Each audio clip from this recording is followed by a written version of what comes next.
Pink colour के कपड़े ना पहने। सभी आप लोगों से हाथ जोड़ के वंदना करता हूँ।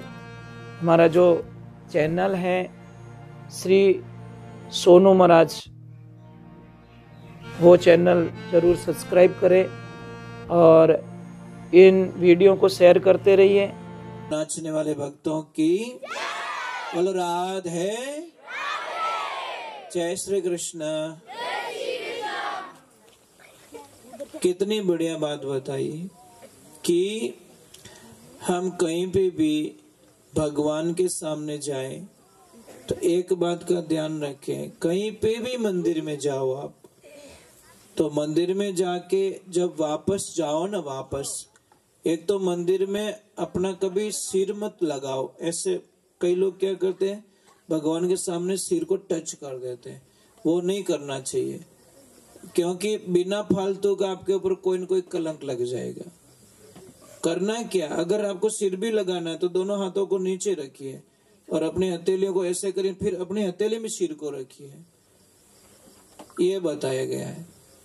तो एक बात का ध्यान, और माताएं बहनें आप विशेष ध्यान रखिए, कोई चाहे साधु संत महात्मा आए, चाहे कहीं मंदिर जाओ, कहीं पे भी जाओ, आपको झुक के कभी प्रणाम नहीं करना चाहिए। आपको बैठना है, बैठ के फिर ऐसे हाथ जोड़ के प्रणाम करना है, झुक के कभी प्रणाम नहीं करना है, ये अपराध माना गया है। और माता बहने ज्यादा से ज्यादा है ना, पिंक कलर के कपड़े ना पहने। और पिंक कलर तो योर फेवरेट कलर है ना, आप ट्राई करके देखिए, पिंक कलर के कपड़े पहन के देखिए 4 दिन जोड़ जोड़ में। रिजल्ट लिख देना अपनी डायरी में, आपको 4 दिन गुस्सा बहुत आएगा। आप पहन के देखिए ना, ट्राई करके देखिए। आप कल पहनना, कल थोड़े दिन के निकले, आप लिख दीजिए, आप भूल जाते हो, आप ट्राई करके देखिए। पिंक कलर का कपड़ा नेगेटिविटी लाता है। और घर में जो जैसे दिया बत्ती करते हैं ना, हम लोग दीपक जलाते हैं भगवान को, तो जली हुई तिली कहाँ डालते हैं हम लोग, वहीं डाल देते हैं, इसीलिए तो पूजा स्वीकार नहीं होती। जिस तिल्ली से, माचिस की तिल्ली से दीपक जलाया, वो तिल्ली बाहर कचरे में ले जाके डालनी चाहिए।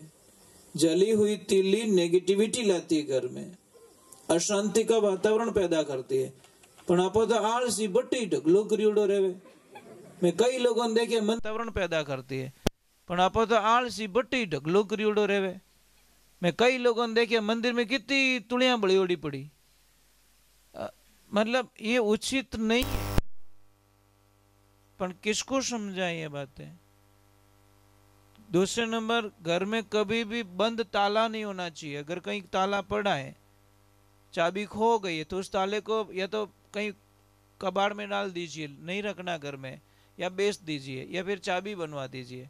नहीं तो आपकी प्रोग्रेस पर बहुत रोक लगेगी।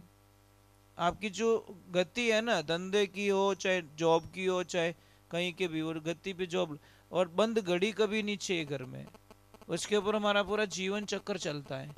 तो बंद घड़ियाल भी आपकी प्रगति होती है ना, उसमें बहुत रुकावट डालती है।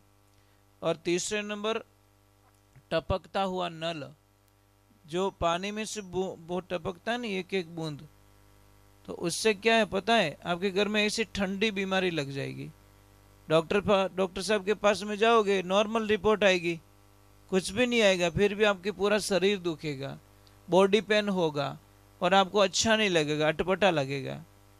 आप ट्राई करके देखो। तो ये छोटी बातें, बहुत छोटी बात है। चलो, आप देश से प्रेम कौन कौन करते हो, ऊपर हाथ करो। सच में प्रेम करते हो, देश के हिस्से में कुछ करना चाहते हो, तो 2 चीजें थोड़ी आपको छोड़नी पड़ेगी। अगर आधी बाल्टी हिनान रेवे तो 2 बाल्टी पानी नहीं ढोलना। कई कई तो एड़ा रेवे 5-5 बाल्टी खाली करना हुए, भीमेन पाडा में कई फर्क है। क्यों पानी बर्बाद करते हो? बहुत नाराज होते भगवान, बहुत नाराज होते। अरे भाई, शरीर कितना पानी चाहिए, आधी बाल्टी में स्नान हो जाता है, वो तो क्या 3 बाल्टी रेजण हजे बे था तू ये तो मोटो हाथी है जो कोई तो चीज है। दूसरे नंबर, घर में कभी भी वेस्ट कोई लाइट नहीं जलनी चाहिए। ये देश की प्रगति में बहुत बड़ा योगदान कर दोगे आप अपने घर से, बहुत बड़ा सहयोग कर दोगे। बोलते कि लाइट तो सरकार ही बड़े, सरकार की नहीं अपनी तो है। सरकार किसकी है? सरकार अपनी तो है। हम सरकार की बचत कर सकते हैं। भाई वेस्ट क्यों बाले? एक बल्ब से काम चल रहा है तो 10-12 बल्ब लगाने की कोई आवश्यकता नहीं। मैं तो बोलता हूँ एक पंखा हॉल में जरूरत है तो 4-4 हवाई जहाज जड़ा पंखा लगे उड़ा पड़िया कहीं करी वच में लटकी कहीं करी पंखा बीच में। अरे भाई वेस्ट, ये सरकारी प्रॉपर्टी है। सरकारी प्रॉपर्टी में हम बहुत बड़ा योगदान कर सकते हैं। आप अगर दिल्ली की 2 रुपए की लाइट बचाओगे ना तो इस गांव से दिल्ली के 10,000 की लाइट बचेगी। महीने के 3 लाख रुपए सरकार के बचा सकते हो आप। 2 रुपया कोई बड़ी बात नहीं होती, पर 2 रुपया विकास के अंदर, क्योंकि हम 150 करोड़ लोग हैं। 150 करोड़ अगर 2 रुपया डेली के बचाना शुरू करे, पर डे 300 करोड़ रुपए बचते हैं। और 300 करोड़ रुपए अगर एक गांव के विकास के लिए खर्चा किया जाए, 300 करोड़ पर डे एक गांव को दिया जाए, 6,83,000 गांव है, ज्यादा नहीं है। कितना विकास हो जाएगा, कितना कर सकते हैं। हम इतना मानते हैं कि जीवन को चलाने के लिए ज्यादा कपड़ों की आवश्यकता नहीं होती। आदमी कपड़ों से पहचान नहीं होती, कभी भी कर्मों से पहचान होती है। कपड़े तो बहुत अच्छे अच्छे पहन लेते लोग, बाहर का श्रृंगार तो बहुत अच्छा है ना। मन को श्रृंगार करते हो कि नहीं करते हो? मन को साफ रखते हो कि नहीं रखते हो? ये परमात्मा कपड़ों से रींझने वाला नहीं है, आपके गहने से रींझने वाला नहीं है, आपकी स्किन से रींझने वाला नहीं है। उसने मिट्टी का पुतला बनाया तो क्या रीझेगा? वो रीझेगा ना तो वो अपने कर्मों से रीझेगा। एक कोई राजा जा रहा था, वो कभी सत्संग में गया ही नहीं राजा, कभी भगवान की पूजा नहीं की उसने, कभी यज्ञ नहीं किया, जप नहीं किया, तप नहीं किया, हवन नहीं किया, उसने तीर्थ नहीं किया। पर एक राजा की आदत बहुत अच्छी थी, गरीबों की खूब हेल्प करता था। कोई भी दिन दुखी होता कि हॉस्पिटल में जा रहा है, इसके ऊपर पैसे नहीं तो ले जाओ भाई खर्चा करो, बच्ची की शादी है तो ले जाओ भाई मेरे से खर्चा कर लो, कोई गरीब बहुत है तो उसकी हेल्प कर देता था। तो मतलब वो धार्मिक कार्यों में बहुत ज़्यादा मतलब उसको विश्वास था कि जो प्रेजेंट है सामने उसको ज़्यादा पालने में बहुत खुशियाँ होती थी। तो एक दिन राजन कहीं जा रहा है, थोड़ा काम पर गया तो सामने एक से 7-8 फुट का एक आदमी मिला, एक सिर पे बहुत सारी किताबें थी। तो उसको पूछा कि आप कौन हो? कि मैं धर्मराज हूँ। ये बुक क्या, ये इतनी किताबें कहाँ लेके जा रहे हो? कि इसमें उन लोगों का नाम है जो भगवान को डेली याद करते हैं, भगवान को डेली याद करते हैं। तो उस राजा ने बोल दिया मेरा नाम तो हो ही नहीं सकता अंदर, क्योंकि मैंने तो भगवान को भी याद भी नहीं किया, मैं तो याद भी नहीं करता, पूजा करता नहीं हूँ, कोई करता नहीं हूँ। तो भी उस धर्मराज ने बोला खोल के देख तो लो। देखियो रे जी भाई, मने ठा है ना, मैं कभी स्कूल गियो कौन, तो टीसी मने मिलन वाली है को नहीं, स्कूल तो कभी गया ही नहीं, हमें टीसी का किस नाम की लूँ? तो भगवान के वक्त निकल गया। 2-4-10 दिन हुआ, फिर वही धर्मराज मिला, पर एक ही बुक लेके मिला। बोला इसमें क्या है? कि उस दिन तो मेरे पास वो किताबें थी जो लोग भगवान को याद करते थे, उनका नाम था उसमें। आज ये किताब है ना, इसमें उन भक्तों का नाम है जिसको भगवान याद करते हैं। समझ में आया कुछ? उसमें क्या था? जो भगवान को याद करते थे। इसमें क्या? जो भगवान भक्तों को याद करते हैं, उन भक्तों का नाम है। तो राजा के इनमें तुम्हारे 7 पीढ़ी नाम नहीं वे सके, क्या भला आपा को नहीं अपना नाम वे सके? क्या देख तो लो राजन, देखने में क्या जा रहा है? कि लाओ भाई देख ले, तो पहले ही पन्ने पे उसका नाम है, पहले ही पन्ने पे उस राजा का नाम को बोला मेरा नाम। कि हाँ, कि भगवान अपनी भक्ति से कभी खुश नहीं होती, भगवान परमार्थ से खुश होते हैं। और हे राजन, तूने तुम्हारा पूरा जीवन परमार्थ में निकाल दिया, इसलिए भगवान तुम्हें याद करते हैं। कर लेना भली कमाई, कद कद आणो होशी थारे, मनुष्य जन्म के माई। आप क्या सोचते मैं भगवान को याद करूंगा, भगवान खुश हो जाएंगे? भगवान बोले जितो टाइम मार्ग ने बिगाड़ियो उतनी देर कटे हॉस्पिटल में जाए और कोई मरीज री हाथा पूछ ले तो और थोड़ी हेल्प कर दे तो मैं बटे ही थने हॉस्पिटल में मिल जातो। लिफाफा देने के लिए शादियों में लाइन खड़ी रहती है महाराज, पर लिफाफा देने के लिए हॉस्पिटल में कोई लाइन खड़ी नहीं होती। लिफाफा वहां जरूरत होती है साहब, शादी में किसी की लिफाफे की जरूरत नहीं होती। गलत जगह पैसे दे रहे हो आप लोग। जिस मरीज को संभालने के लिए जाते हो आप 5,000 मत दीजिए, 1,000 की हेल्प करके आइए। वो पड़ा पड़ा बोलेगे भगवान थारो बोलो करे, इसमें कोई शंका नहीं है। पर किसको समझाए? जहां नहीं देना वहां लाखों लोग पैसे देते हैं, और जहां देना होता है ना वहां लोग देते नहीं है। एक छोटी सी बात कह रहा हूं, जैसे आपके घर में कोई कन्या की शादी है, अगर 10 लाख की जगह अगर 12 लाख खर्चा हो जाएगा, शादी कैंसिल हो जाएगी क्या? 2 लाख कहीं से अरेंजमेंट करोगे ना। और वही हम बोल दें कि भाई तुम्हारी बच्ची की शादी है, इसी बच्ची की शादी के साथ में एक ही खर्चे में एक कोई गरीब कन्या की शादी और करवा दो यार, भगवान तुम्हारा भला करेगा। कि नहीं महाराज वो तुम्हारे एडजस्ट नहीं बैठे, वो तो एडजस्ट नहीं बैठे। अब आजकल तो पाखंडवाद हो गया, शादी में ईर्ष्या भाव से शादी की जाती है। वही तुम मोटो टेंट लगाओ तो मैं इन्हू डबल लगाऊं, बस टेंट में उन तो लटकी कहीं करी।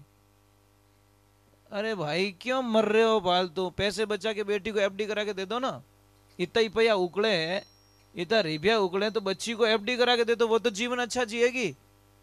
पर नहीं, वो नहीं कर सकते हम लोग। हमें तो दिखाना है लोगों को। अरे कितनी बढ़िया टेंट लगाओ तो लोग कहीं क्या तो बावड़ो रियोड़ो है। मजाक नहीं कर रहा हूं, हंसी तुम्हारी उड़ाने वाला है। ज्यादा पकवान बनाएगा ना तो कहीं के ओए मजो नहीं आयो, ओए मजो, लास्ट में हैंग थू थू कर, और 30% भोजन बिगाड़ा करते सब। आपने देसी हिसाब रखनो, घाटो लापी, बस कोई पकवान नहीं होना चाहिए। मीठा में चीज तो लापी है और तीखा में चीज घाटो है, दोनों मेरे पास है। मीठा भी है तीखा भी है, और बिगड़ो ही नहीं रहे। अरे गरीब बापड़ो मांगण आईगो रहे नी, बिने गेट में 4 घंटा बैठाई दे। अरे थालिया में भोजन कितो झूठो जावे, वो एडजस्ट कर ले लोग। ये दुनिया ऐसे बर्बाद हो रही है साहब। एक पता नहीं कोई गुरुजी बता रहे थे, कोई गांव है, पता नहीं क्या जैनों का, 3,000 घर की बस्ती है वहां पे साथ इतने बड़े अरबों से खरबों पति जैन है वहां के, पर 1 लाख से अंदर अंदर शादी कर देते। कुछ भी फालतू का 1 रुपया वेस्ट नहीं, 1 रुपया खर्चा नहीं करते। वो बोलते इस दिखावे में हमको बिल्कुल पसंद नहीं है। और अरब खरबपति लोग है वो चाहे तो हिंदुस्तान का कर्जा उतार सकते, इतने पैसे उनके पास में। परंतु वो बोलते नहीं, दिखावे में हम बिल्कुल ना चाहते नहीं है। हम बताएं कि दिखावा थोड़ा दे, और देखो ज्यादा जीतो ही दिखावो करे नहीं, वे शादियां टूटे बेगी घनी महाराज। मजाक नहीं कर रहा हूं, मजाक नहीं कर रहा हूं कि बोदो रूकड़ो तो भागे ही बेगो गुणो, भूल में चढ़ जो मत डाला हमें नीचा वाला। तो जिसमें दिखावा ज्यादा होता ना, हम दिखावे को मेकअप कहते हैं। અને મેકઅપ कितनी देर टीके? ओ मुंडो धोलो करीने कोई बाबड़ो पानी सोटो ढोल दियो माथे, ओ आधो काळो ने आधो धोलो, आयो मजो नहीं आयो महाराज। फेयर एंड लवली में ताकत होती तो दक्षिण अफ्रीका में सबसे ज्यादा बिकती। व्यावहारिक बात है, फेयर एंड लवली में ताकत होती तो दक्षिण अफ्रीका में सब ज्यादा बटी बिकती। अरे शरीर काड़ो रहे तो हाल ही आपरा कर्म काला नहीं होना चाहिए। समझ में आई ने? मुंडो कालो रही तो हाल ही, आपो काला रहे तो हाल ही, पर आपरा कर्म काला नहीं होना चाहिए। उसको तो कहते आनंद। चलो एक बार जय बोलनी पड़ी। देखिए मेरा काम है सत्य बताना, किसको अच्छा लगेगा। कोई फेयर एंड लवली लगाता भी है तो नाराज भी मारा मत जोरदार कि महाराज आडा फिरिया मारे। अरे आडो नहीं फिरू नो मुंडो बिगड़ जाई। तो जो की कोई ओरिजिनल है वो थोड़ा दिनों पे आधो रातों ना आधो कालो दिखी। मैंने कई लोगों को देखा, कटे पूछो वो के वो थारे चौंदो कहनो पड़ियो, क्या बाप जी एक उतावल में ट्यूब लगा दी। हाँ एक दिन की बात है, देखो मैं दूसरी बात नहीं कहूं। ये हमारे भाई तबला बजा रहे नहीं, एक ना जोश जोश में कटू ट्यूब लिया, ओ चौंदो पाड़ नहीं आधा तो मैं कि ओ कहीं रियो जयेश भाई क्या बेटा कि कहना कहूँ मैं धोड़ो वेवनी कोशिश की थी ऊपर चौमड़ो चौमड़ो उतर गयो लाल चुट दिखे आधो आधो वो अभी याद आई गाड़ी में कहता कि मैं ही रातों रियोड़ू आधो ऐसी कला हो जाती है कभी कभी देखा देखी यानी भक्ति नहीं रिया करे भक्ति रेवे भाव सु तो इन चीजों को समझने की कोशिश करो सबसे बड़ा सुख क्या चलो मैं एक बार पहले गुरुदेव को याद कर लेता हूँ गुरु महाराज की शरणागति में जाता हूँ और शरणागति में जाने के बाद में आगे जो भी होगा हम भगवान की जैसे मुझे देखो मुझे कुछ भी पता नहीं क्या होने वाला आगे एक प्रश्न पता नहीं रखता मेरी पूरी गाड़ी है मेरे प्रभु के हवाले ईश्वर के हवाले कर चुका हूँ मेरा पूरा जीवन बस जिएंगे तब तक प्रभु की भक्ति करके जाना चाहते इस दुनिया में कुछ नहीं मांगा भगवान से अभी तक 40 वर्षों के कैरियर में जब से समझ में आई तब से भक्ति कर मांगा कुछ नहीं पर एक वचन जरूर मांगता हूँ डेली हे परमात्मा जब भी मेरे प्राण निकले तो बस मैं भजन गाता गाता चला जाऊं बस हरि कीर्तन में मेरे प्राण निकल जाए इतनी कृपा मेरे पे कर लेना कि लास्ट टाइम में मुझे कहीं दूर मत चला जाना क्योंकि ये मैं सहन नहीं कर पाऊंगा मेरे में जो कुछ होगा एक्सेप्ट कर लूंगा कितनी तकलीफ आएगी कर लेंगे परंतु अंत समय में किसी और का चिंतन मेरे दिमाग में ना आ जाए कोई मुझे दूसरा याद नहीं आना चाहिए तेरे अलावा दिन बंधु दीनानाथ मेरी डोरी तेरे हाथ तो ही समर्पण भाव होना चाहिए अब कई लोगों को मैंने देखा है चर्चाएं होती रहती हैं एक छोटी सी बात है हम दुनिया को कब तक मनाते रहेंगे ये बताओ आप कब तक मनाते रहेंगे अरे भाई नगरी को मत मनाओ नगरी के राजा को मना लो ना बात खत्म और नगरी का राजा मन जाएगा तो पूरी नगरी को उसका कहना करना पड़ता है कि नहीं पड़ता है समझ में आ रही कि नहीं आ रही है तो दुनिया को मनाने में अपना टाइम वेस्ट क्यों कर रहे हो आप उस परमात्मा को मनाओ ना आप लक्ष्मी को पूजा नहीं करोगे तो चलेगा अपना लक्ष्मीपति के हो जाओ लक्ष्मी आ जाएगी तुम्हारे घर पे अपना आप लक्ष्मीपति की पूजा करो भाई पर हम तो पूजा ही थोड़े उल्टे भाव से करते हैं माया नहीं चाहिए हमें मायापति चाहिए साहब माया तो भगवान करे किसी के घर में ना आए और जिसके घर में माया आएगी नहीं तबाही मचा ली महाराज माया ने चलो एक बार थोड़ा भैया अंकल अंकल थोड़ी देर रुकिए थोड़ा रुकिए थोड़ा तपाउन दो मने मैं क्या बहुत तपाता हूँ लोगों को काचा काचा रही जो तो बार हाडी बारा करे क्योंकि खाक लोग खेत में उगी को नहीं उगे तो दाना ही उगे तो हमारा काम है कि पहले परखा जाए डायरेक्ट पास थोड़ी कर देते बोर्ड का एग्जाम बड़ा खतरनाक होता है यूं थोड़ी कि बेटा बैठ को सीट में तो जा पास ऐसे कौन पास कर लेगा लिखो अकेले लिखो आनंद उसी दिन आएगा महाराज चलो एक बार जय बोलते बोलिए श्री भगवान की अच्छा वो भैया बाहर क्यों खड़े हो अच्छा ठीक ठीक बॉर्डर पे निगरानी रख रहे हैं ठीक है उनकी इच्छा है सत्संग में खड़ा रहना पाप बताए इसलिए मुंह बोल देता हूँ फिर भी उनकी इच्छा है